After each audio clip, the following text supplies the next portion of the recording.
started. Why don't you tell us a little bit about yourself and your background, and we can go from there. Sure. So my name's Maksutaj, originally Albanian by background.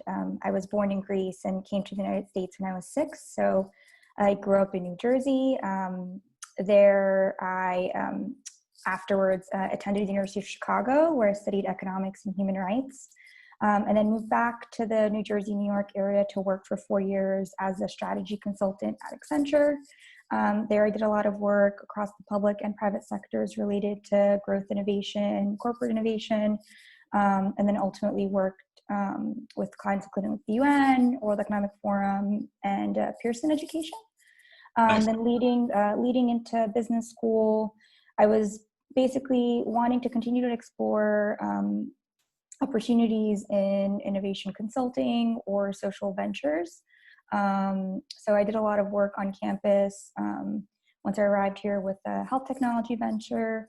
Also was involved in a lot of the responsible business activities throughout the campus, as well as the Design and Innovation Club, and then ultimately landed on an internship with IDEO.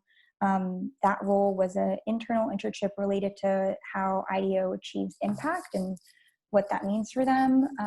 And then I'm planning on returning back in their Design for Learning team, so full-time in August, and I'll be working on a team that focuses on lifelong learning and the future work. I'll be a business designer, so happy to talk about any of my former experiences, upcoming experiences, and I actually just wrapped up an independent study on the future work as well. Nice. So, well, that's fantastic. So IDEO, must be your like dream job. Yes. You went straight to the top, right? You didn't have to spend time, interning in these little itty bitty operations. You went straight to the top design company in the world. So. I'm very, very grateful. It's definitely a magical place. I mean, coming from Accenture, so at Accenture, the last 2 years that I was there, I was actually part of a founding team that started to do some design thinking work and innovation work.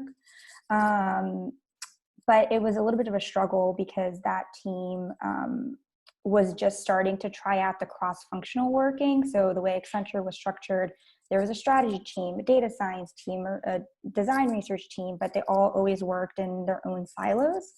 So that initiative was the first time that I actually got to fully practice design thinking, really work on corporate innovation work, but it wasn't consistent. It wasn't something the organization was necessarily known for in the marketplace. It was really hard to get, the types of projects that I would be really excited about. And so coming into school, I was really looking for somewhere that was authentic to that experience. And IDEO was one of those places, and we have a lot of alumni who work there. So it was nice to get to know what they were working on, and was just really lucky to end up in that internship. It actually just was this like unique role where they didn't have any roles available on the consulting side, and they had this impact role around, what does impact mean for IDEO, where I basically practice design thinking on the design thinkers and try to question how what language they use around impact, what impact they felt they were making in the business world, as well as socially, environmentally. And through that internship was able to build some valuable relationships internally and land the full-time role in the education studio. So I'm really grateful and excited, especially since now that's really an area that's definitely impacted by the pandemic, and hoping that we can do some good work in that space. Well, you've said so many things. I was going to ask you what you mean by impact, like you were talking about, or social impact. Like, what do you mean by impact? What does that word mean to you? It was such a, I would say, like a meta experience figuring out what impact means, and I think it's very contextual. But what we basically landed on was impact was generally used across IDEO, and I think in the world, in a very like momentary way. And so impact was a point in time, some statistic or some outcome from the past. However, it didn't reflect systemic outcomes. It didn't necessarily, as a term, right? It didn't necessarily reflect change over time. And so we sort of started to shift the language towards the concept of progress. And so if you think about theories of change in again, impact management and in the nonprofit space, theories of change talk about how there's inputs and outputs to activities, and then ultimately outcomes, which you can measure, and then impact is just this directional ambition, but it's not something that can be measured. So we landed on talking about the concept of progress and how actually you might be able to track progress by looking at changes and shifts in behaviors of different stakeholders in the system and the signals that they provide, and potentially metrics tied to those might imply that you're going in the right direction. And so those stakeholders might exist across the ecosystem. And so it might be for a consulting company like IDEO, their stakeholders might be their clients. So they might see changes in their behaviors becoming more design-minded, becoming more creative, collaborative. So those could be micro shifts in the individuals that could be considered impact of our work, but then that could move towards the impact of the product or the progress the product itself is making in the market, progress in terms of societal impacts around health or education. So depending on the outcomes of whatever field you're working on, as well as environmental outcomes as well. And so we layered the conversation so that it was a little bit easier to grasp for designers, and different teams contribute to different elements of IDEO's progress. And so we were just, it was the beginning of the conversation to try to encapsulate everything that they do, because they do make, again, I want to use the word impact, a lot of impact in the world, but in order to continue progressing on that, it's helpful to have language and management frameworks that can ensure that that happens by design and it's not just an ancillary outcome. And so through the design process, we were building some tools for teams to say, run alongside a brainstorm, they should run an unintended consequences exercise. Say, okay, we have 3 ideas. What types of consequences could these have on learners, on parents, on administrators? And maybe that unintended consequences exercise helps you prioritize concepts before you pick one, for example. Yeah, well, I agree with you 100% on the unintended consequences exercise, because no one does it. And you can see the results of these and the consequences, and you go, didn't anybody think this through? Didn't anybody think that, if you did A, B would occur? Mm-hmm. But that hardly ever happens, right? I mean, it's rare for those kind of things to occur.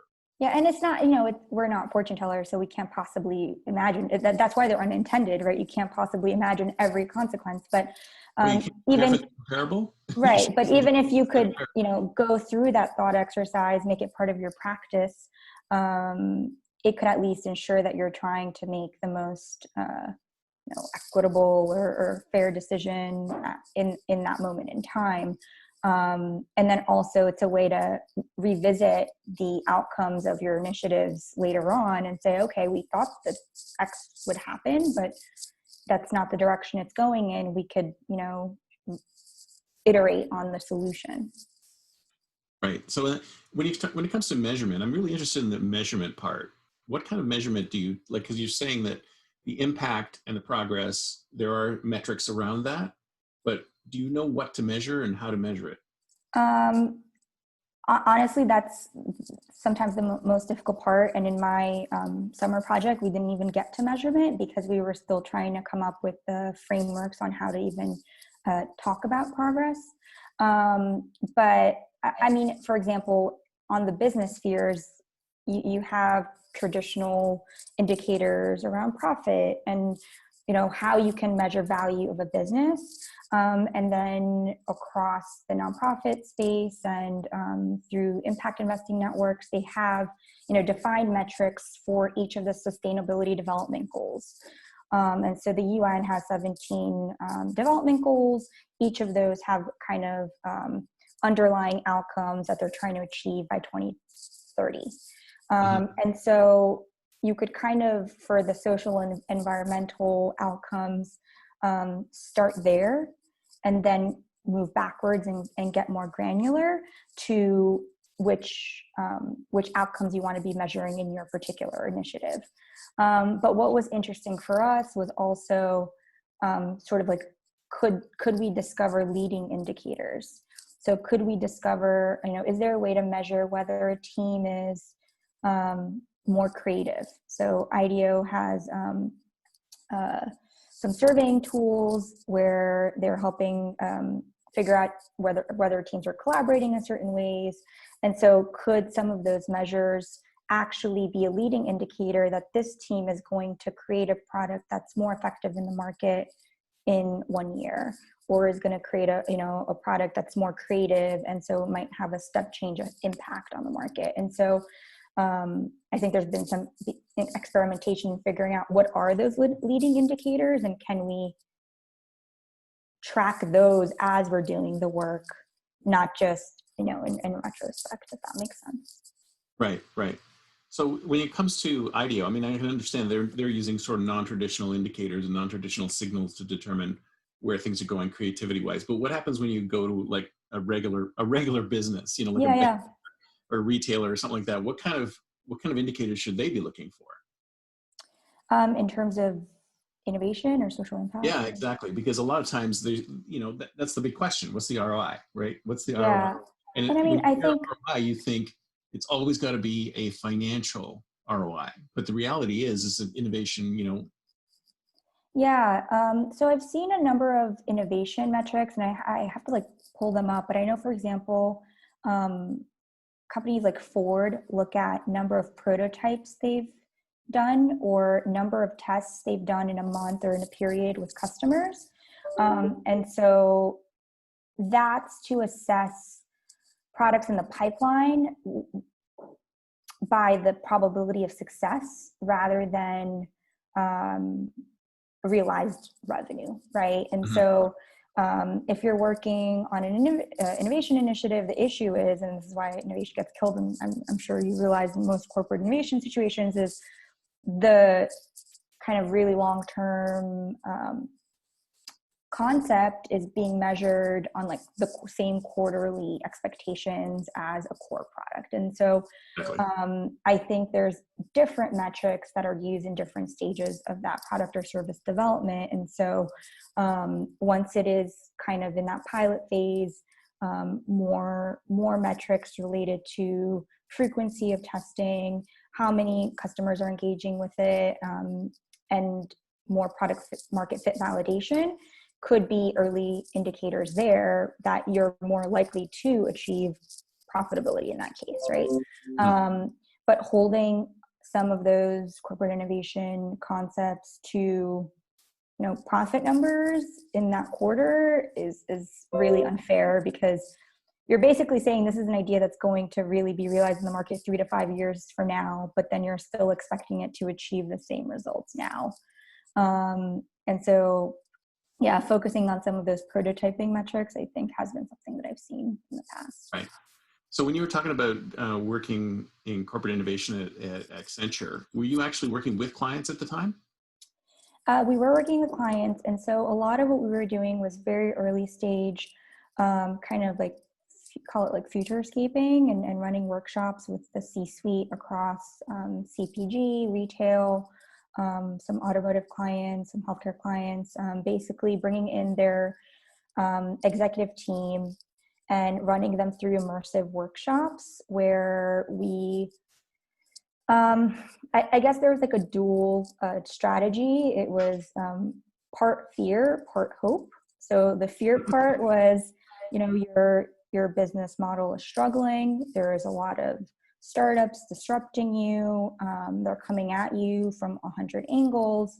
You have internal challenges. Your employees aren't happy. And so, whatever challenges those companies are facing, sort of taking them through these like immersive rooms with data points and videos and audio that kind of emphasize all of those issues for them, so that it can become more like ephemeral and real for them. And then we would move into opportunity spaces, talking about potentially new business model they should be considering, potentially ways to move towards more digitalization and access, unified data across the organization. And so whatever those opportunities for the individual organizations would be. And then basically post these types of inspiration workshops, there would be micro projects that would come out of that. In certain instances, it might form like an entire innovation group at that company. It might form like a learning academy for the leadership internally to be more innovation oriented, to kind of create that pipeline of new products or services. But most of my work was at the very early inspiration phase.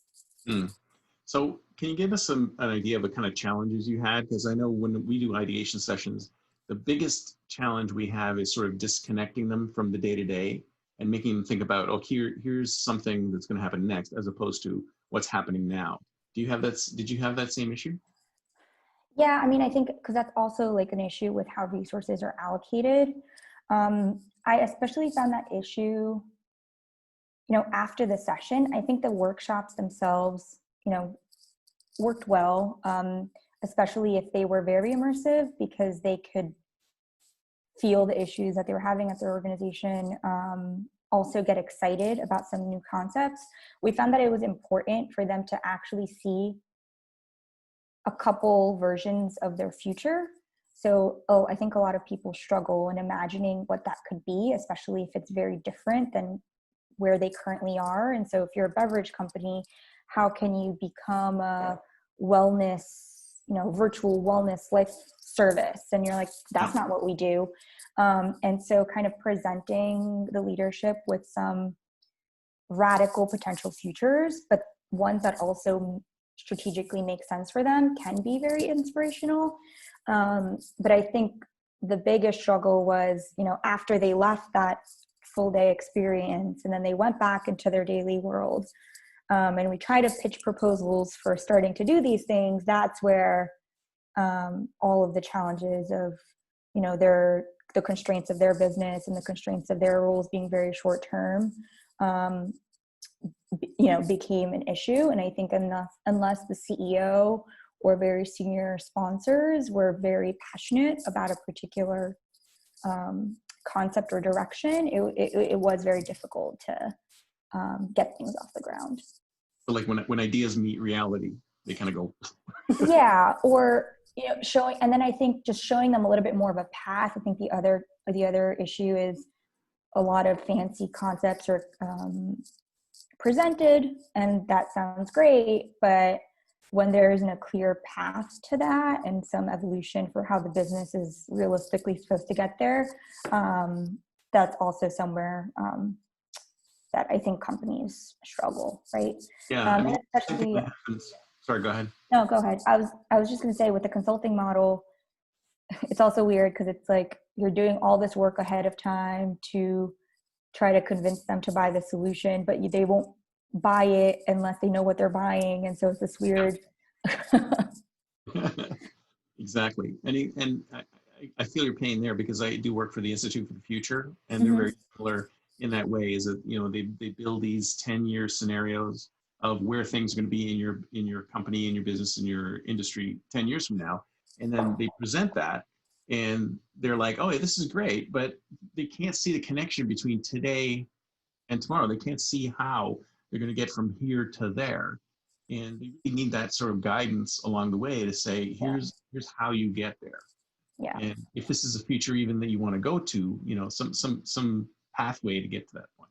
Exactly. And I think the other issue was a lot of innovation theater, basically. They have this innovation hub in Silicon Valley or whatever, and it's a showroom of really cool technologies affecting retail, or this isolated team, which in some ways having that satellite, like specialized group working on innovation, is really useful, because then they can set their own incentives and their own metrics and all of that. But most often there's like a huge disconnect between the core business and the mothership and the satellite. And so I think really most organizations struggle with bringing that together and moving ideas from that periphery into the core. That's the real transformation. And there's a lot of competing interests and resources and time and incentives for how things can scale within in an organization. And so I think that was definitely, I mean, that's kind of like the $1 million question on how to Right. get that done. So have any of the clients you work with were able to successfully do that? And if so, how did they do it? No. That's okay. Let's be honest, right? So it's interesting. I was working for Pearson Education. It was my last project role. And that was a unique place because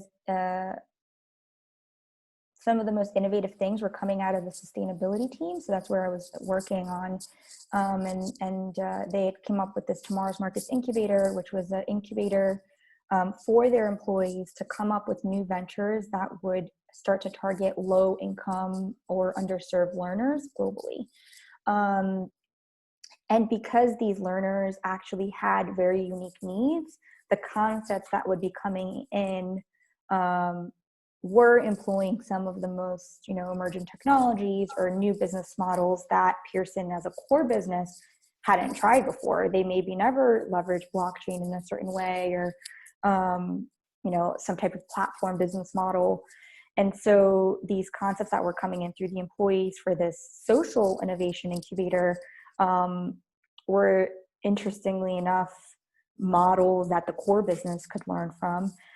They'd invested a lot in it. So the teams initially who were selected would win around £15,000 to go through their initial research phase, where they were doing field research with customers, and then so those are 8 teams, and then the top 4 teams that demonstrated strong business case as well as strong social impact metrics would move into the validation phase, where they were supposed to build their pilot, and so they got an additional $150,000. And so that was great, but then that phase where the validation concepts are supposed to then scale into the core business, that's where it started to get challenging, because that's when the business started to expect, revenue from those projects, started to create issues with the leadership of, maybe you were doing this as your side project and you have your day job, and for an additional 20%, you're working on this new initiative. But once that initiative grows, you want to lead that initiative because you are the one who came up with it. But your boss in this other business unit doesn't want to let go of probably one of his best employees. And so that's where they struggled a lot in that transition. And then the core business, started not to do so well financially, and then they ended up cutting the program.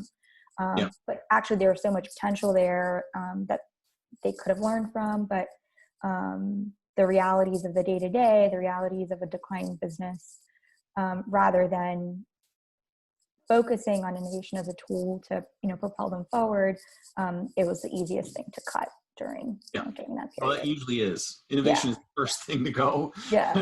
Even before training and development and stuff like that. But so it's almost gotten to the point where, and I've experienced this, over my entire career, that's basically what happens is like internal innovation groups are great ideas and they generate great ideas, but they always run up against the corporate immune system. They always run up against the ROI question.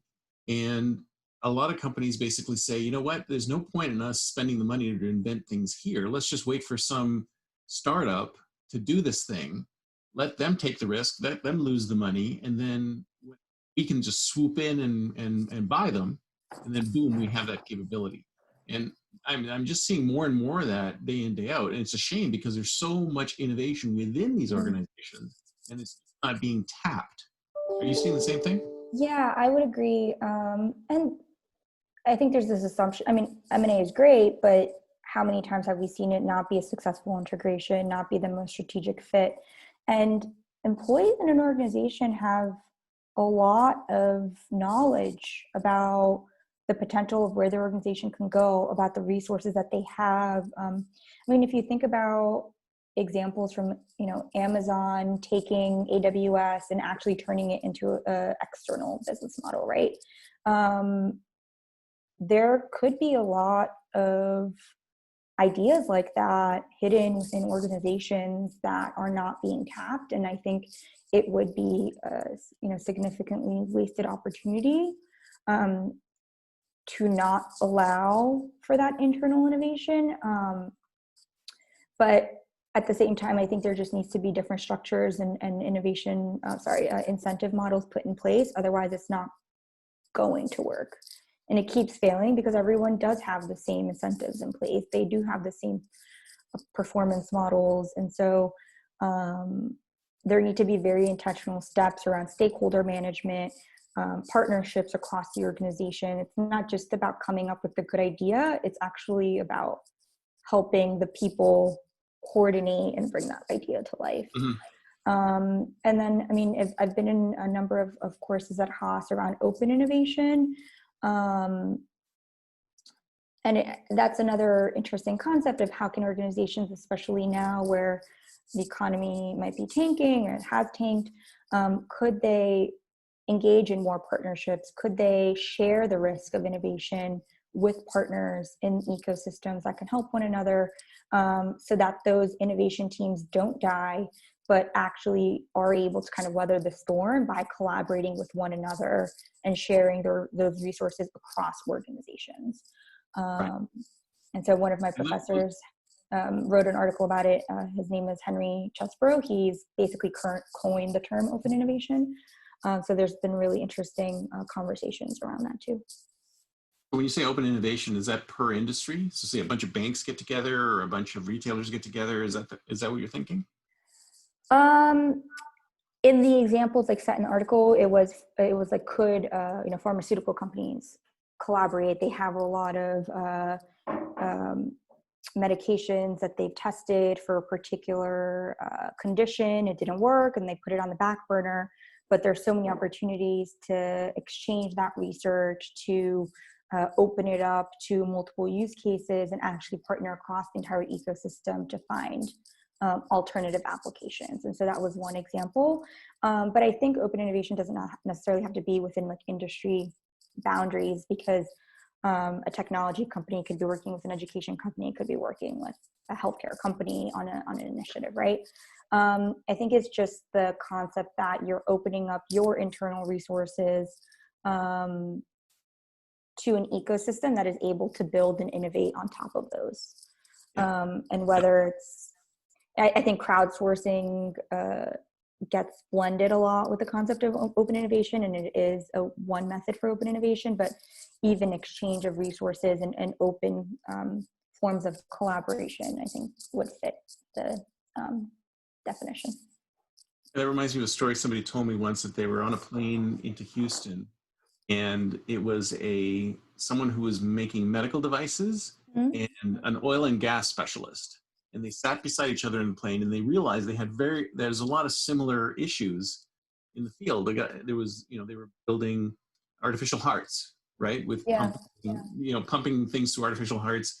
And this guy was pumping oil, and they ended up creating a conference, which now meets once a year, talking about, and they were able to share. All these things between themselves, like completely disparate industries. And if you think about it, there's tons of that kind of stuff out there right now. There's probably plenty of juxtapositions that could happen that we just haven't thought about yet, because the right people haven't been in the same room, or they haven't been connected to each other, right? So it's entirely. Yeah, I mean, that's also something, a type of brainstorming exercise at IDEO we also practice a lot, in terms of like thinking in analogous ways. And so what are other analogies for this problem that we're working on in other industries? And so that can always serve as a spark for a new idea. Right.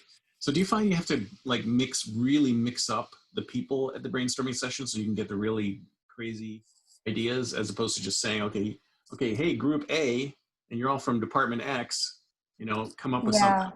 Yeah, definitely. So the way all IDEO teams are formulated are cross-functional.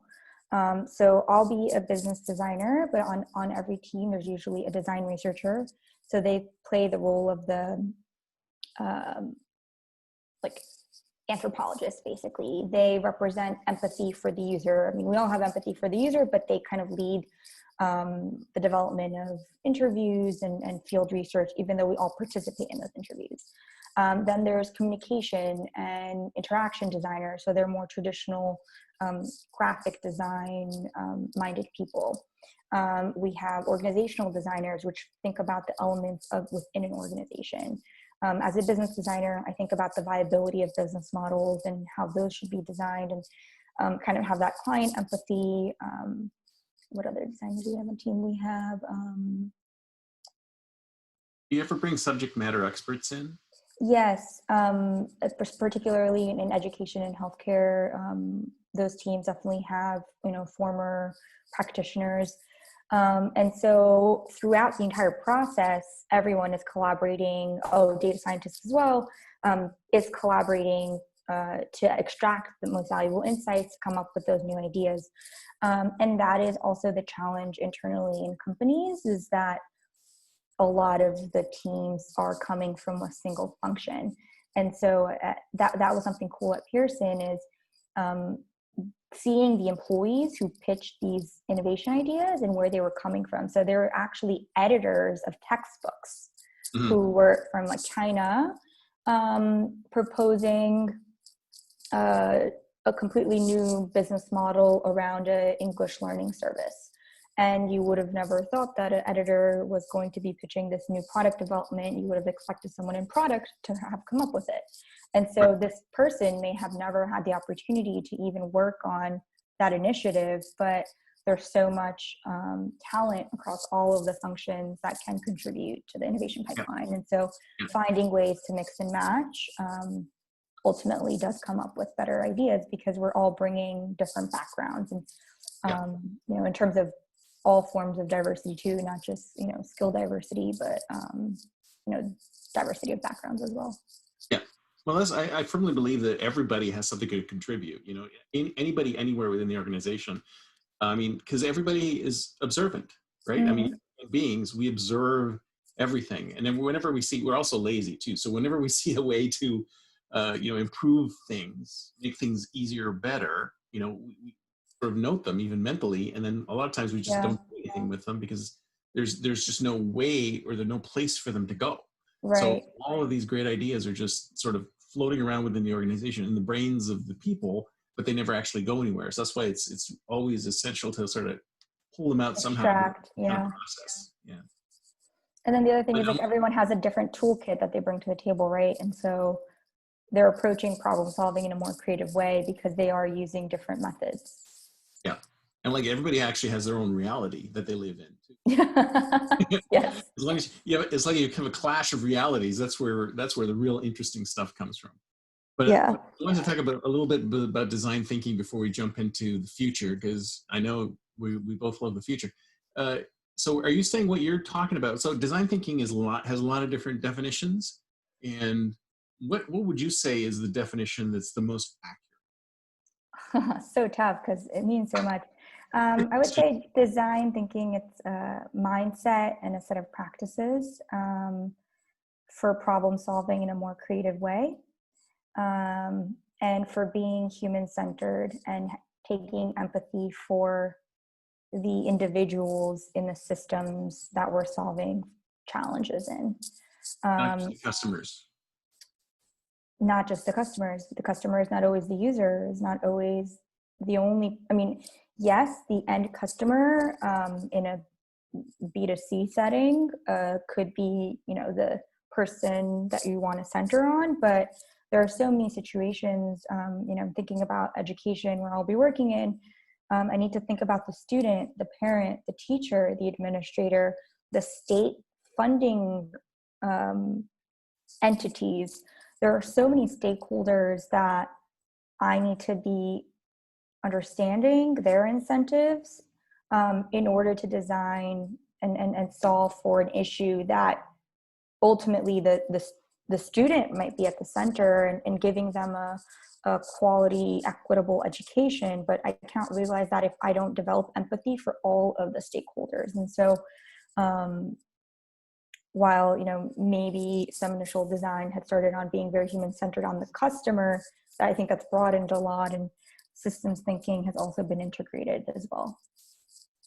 Yeah, because I mean, whenever I hear design thinking, I always think of just everybody getting into the same room and crafting Yeah, models, right? Like physical models. And I mean, that was the original definition, but I think it's changed a lot since then. yeah. And I mean, if you think about design shops like IDEO, Frog, a number of them, they've developed a lot. They started in product design. And so a lot of what they were building was physical, and they could prototype it, and they had an actual workshop, which we still have a workshop. But the problems that designers started to focus on broadened and became more complex. And, now are some of the most challenging systemic issues that we face. And so, that's where the role of a business designer or organizational designer starts to emerge, because you are not necessarily just designing the feature of a physical product, but you are designing behaviors, you're designing interactions in a system, and ways to motivate people to solve the problems you're working on. Yeah. Well, I actually love the sound of the business designer role, because that's something startups would need too, right? If you think about it, because they have a concept and they want to figure out how to turn this into a business or how to make it saleable. Yeah. It sounds like that's the perfect role for business designers. Yeah, and I see a lot of parallels between product managers and business designers at IDEO. It's just that we're much earlier we're basically on the product development side or the service development side, whereas product managers will build, but then also do the continual management and growth of the product. But yes, I think the viability question is always a big miss for some technology-oriented startups, which start off with that technology, but don't have the defined use case, or don't have a clear understanding of who their customer, who their users are. And so the business design function can be really helpful to begin to understand that.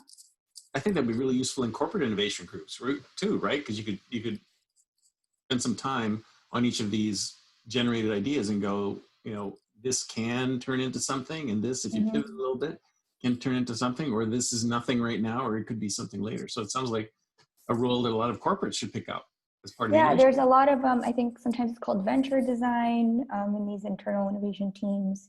So I do think people are certainly, playing these roles, anyone with a business background, but it definitely needs to be complemented by those design researchers and by those interaction designers to, bring concepts to life. But there's definitely been some teams which lacked some of the business rigor in the early stage ideation phases, and that basically set up the concepts to fail because they didn't have a financial model that could anticipate how things would go wrong as they started to scale and prototype.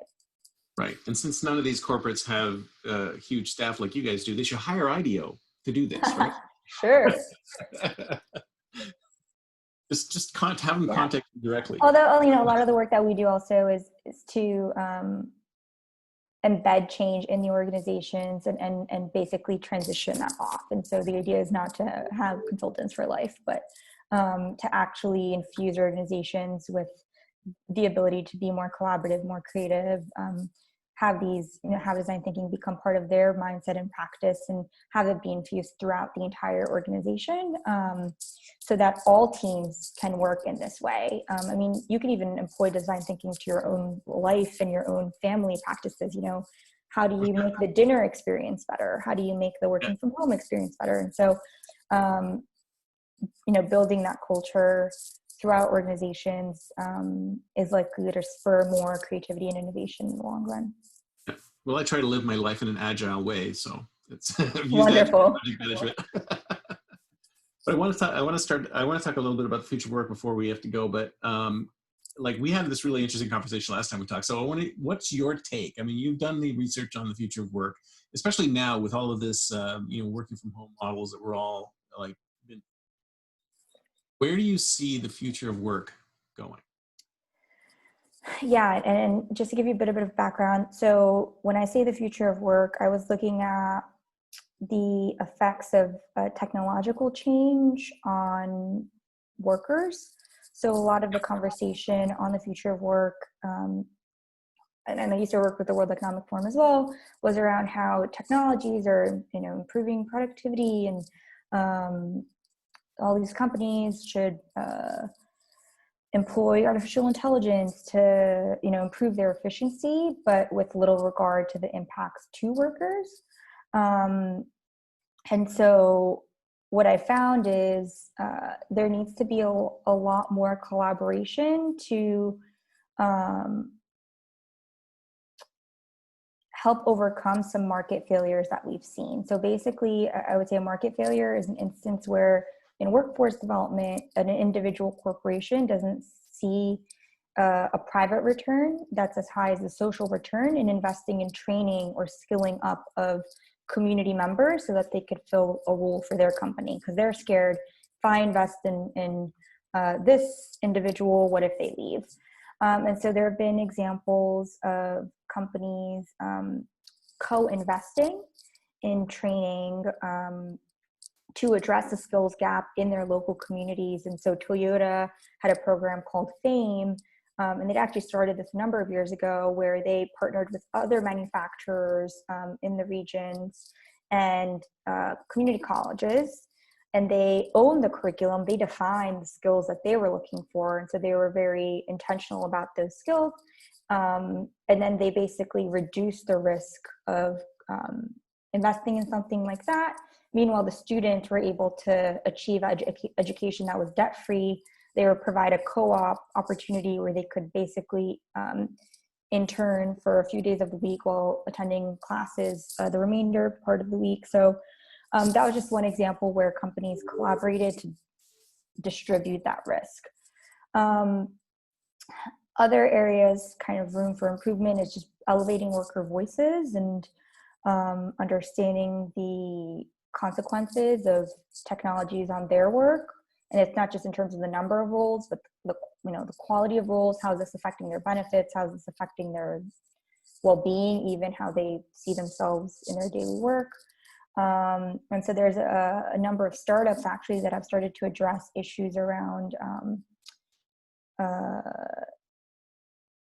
the opportunity gap. And so there's competency-based hiring now. So I think there's a company called TripleByte.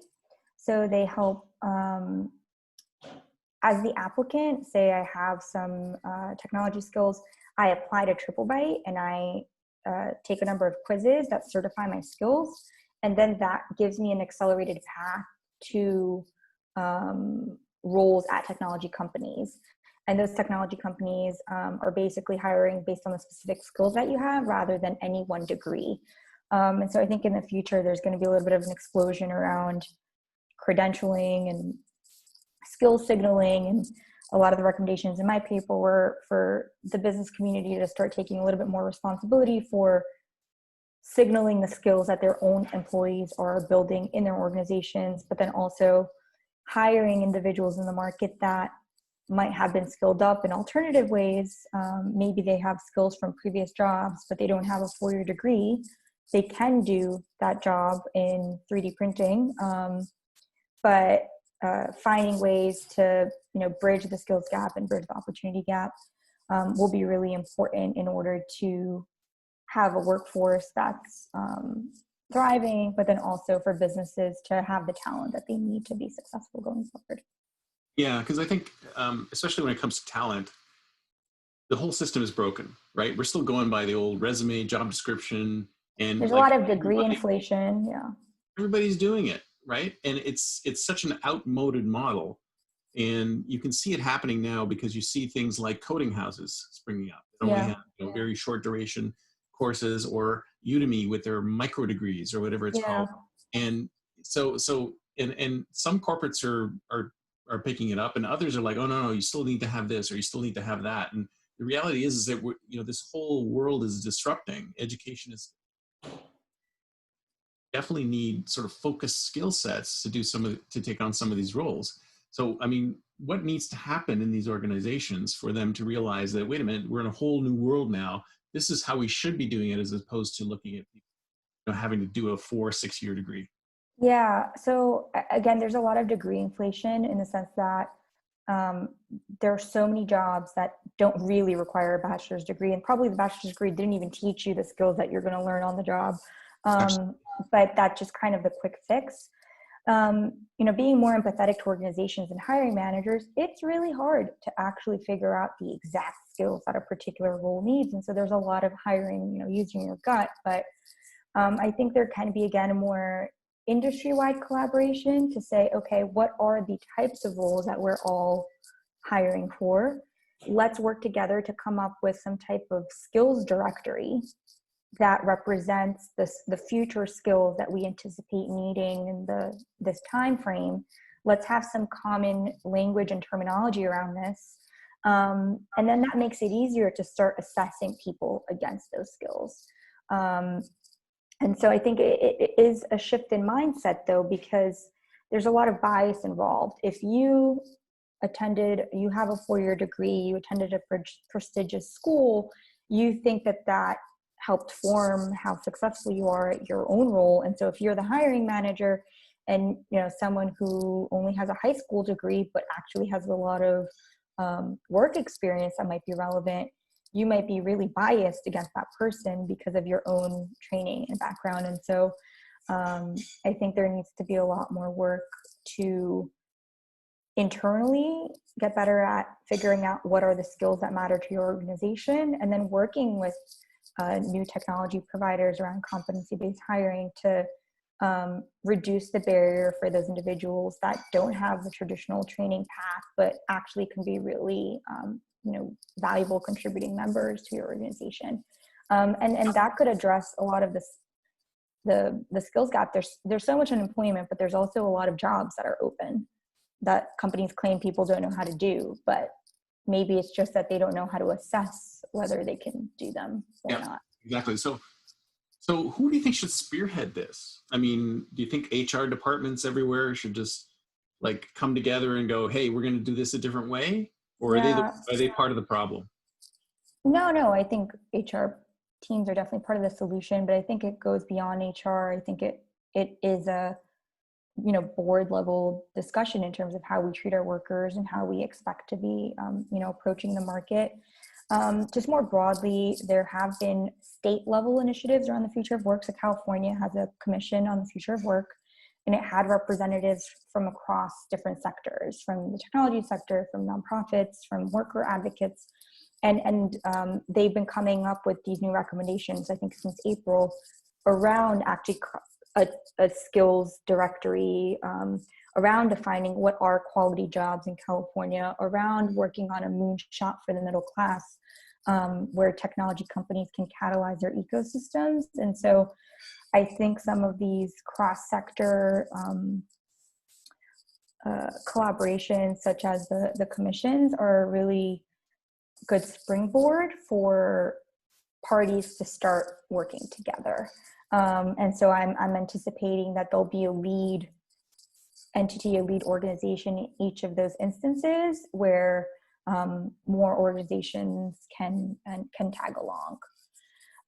Something else that I've also seen is the example of Salesforce. So they have Trailhead, which is what they use as their internal training platform to train their own employees on their systems. And then they actually push that out to their customers. So Salesforce has so many businesses, they call it the Salesforce economy, that hire Salesforce administrators. And so anyone can go on trailhead.com and actually skill up and take this online training in order to earn badges that would qualify them for any Salesforce role within the broader ecosystem of suppliers and customers. So I think that's really interesting because it's an employer-sponsored certificate. So something like a Udemy or a Udacity, all of these,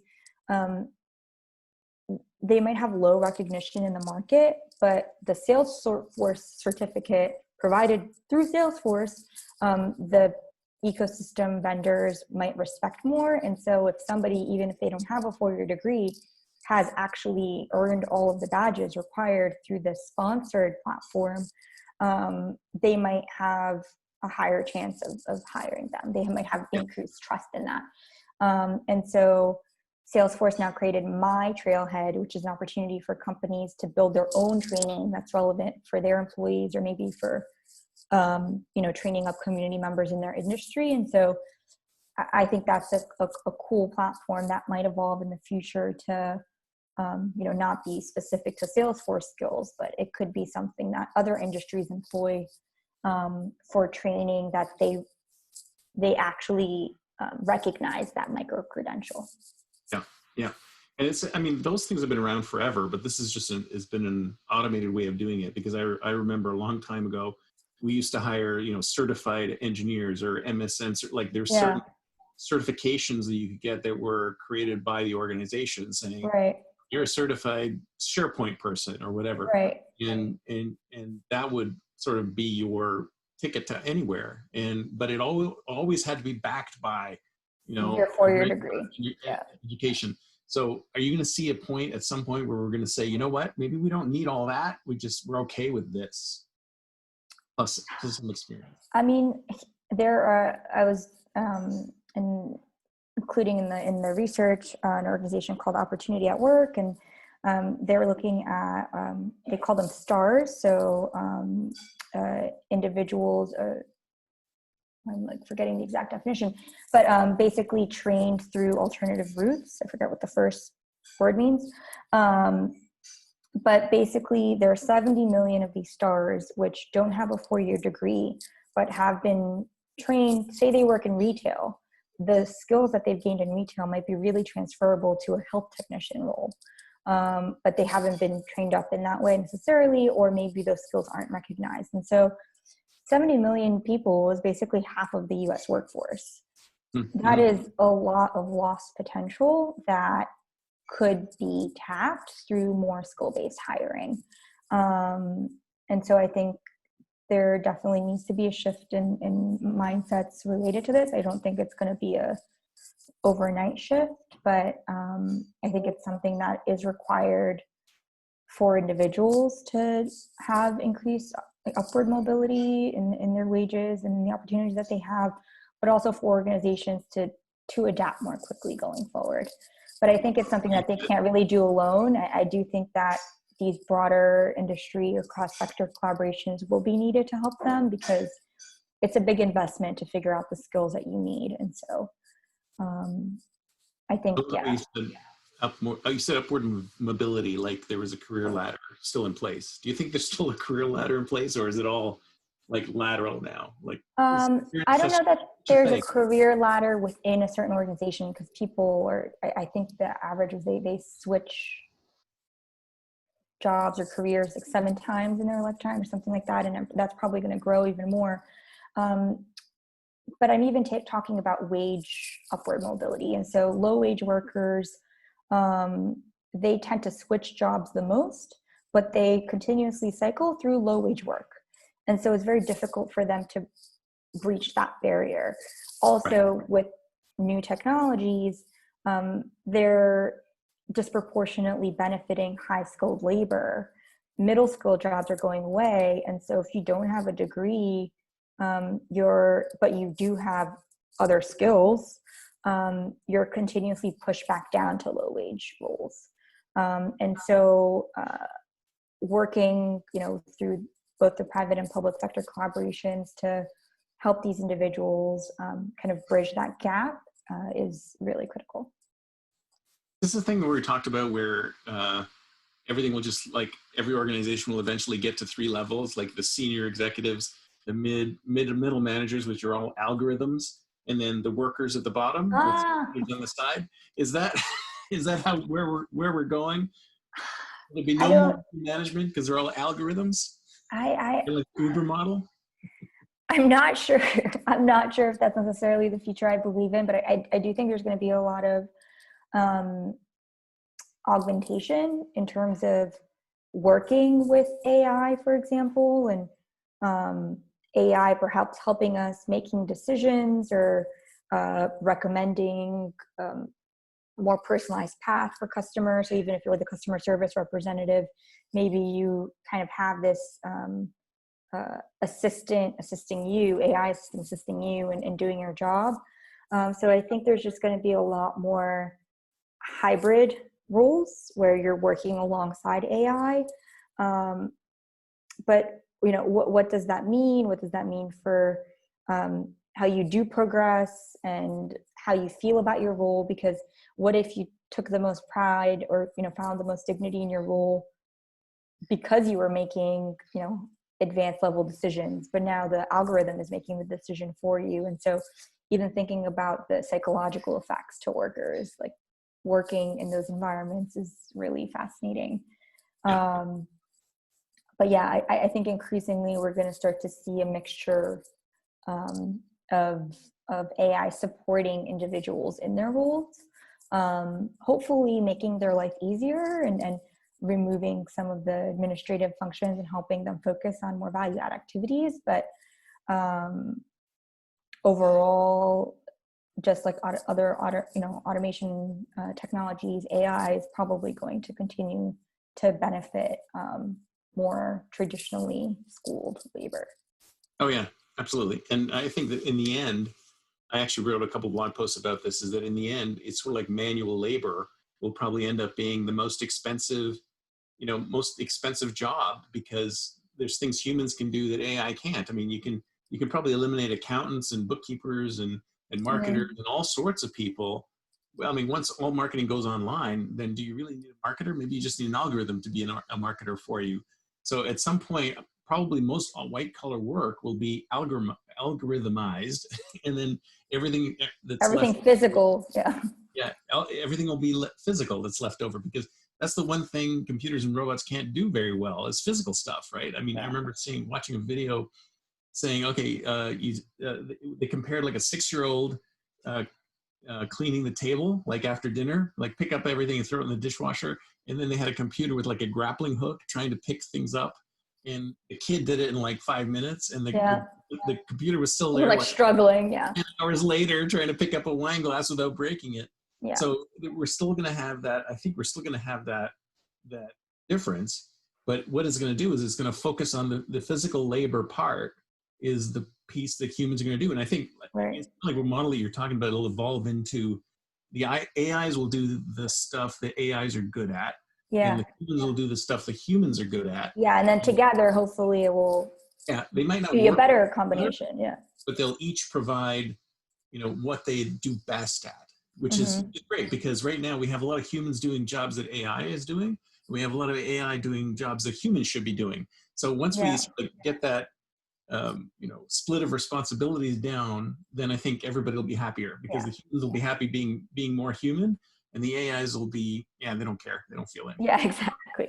But I think it definitely has a long way to go, because so much of what AI should be doing, it is human workers, actually, these ghost workers in the background, flagging content for Facebook, for instance. And the algorithm is learning, but there are actually humans that are doing some of the checks, and ultimately might progress. But a lot of the research shows that there's task displacement, but not job displacement. And so AI can do certain tasks very well, but it's not able to completely replace entire roles. And so understanding that and seeing how to shift, organizational structures is going to be really fascinating. But as that happens, just continuing to hold that responsibility towards workers, and what happens with them. Should you be reskilling them for other roles in your organization? Should you be helping them flag the skills they've acquired with you so that they can be more employable somewhere else? So just, it shouldn't just be kind of cut and paste and remove the human. Right. Well, I don't think you can. I don't think you can. There's no way to do that. Well, this has been fantastic. Thank you so much. So how do you want people to get in touch with you? Do you have a LinkedIn profile? How would you like? I do have a LinkedIn. It's my first name, last name, Nerjada Maksutaj. Is there a way to share that because I think my name was written as Ada in the. Oh yeah, just Yeah. send me your contact information and Okay, then like a wonderful. bio too. If you could just throw it in to email for me, then when I put these Yes, up, I'll of just have course. your. And if there's any links to anything you want to put in there, because I remember you sent me some links to IDEO and other places. I think that'd be fantastic. Yeah, no problem. Yeah, I can send you the link to the design thinking landing page if anyone is just curious to read more, and happy to also share the future of work paper I've been working on hasn't been published in any way yet. There might be a blog post coming up that leads to, the full paper. So happy to share that too once it's ready. Sounds good. Do you have a blog yourself? I do not. It is a potential thing to start working on depending on what happens in the next few months. So you should definitely set one up, because video or audio or written, because you've got a lot of great insights. Love talking to you. Thank you. Thanks so much for having me, and love your Hello Future sign. Definitely represents your future-oriented aura.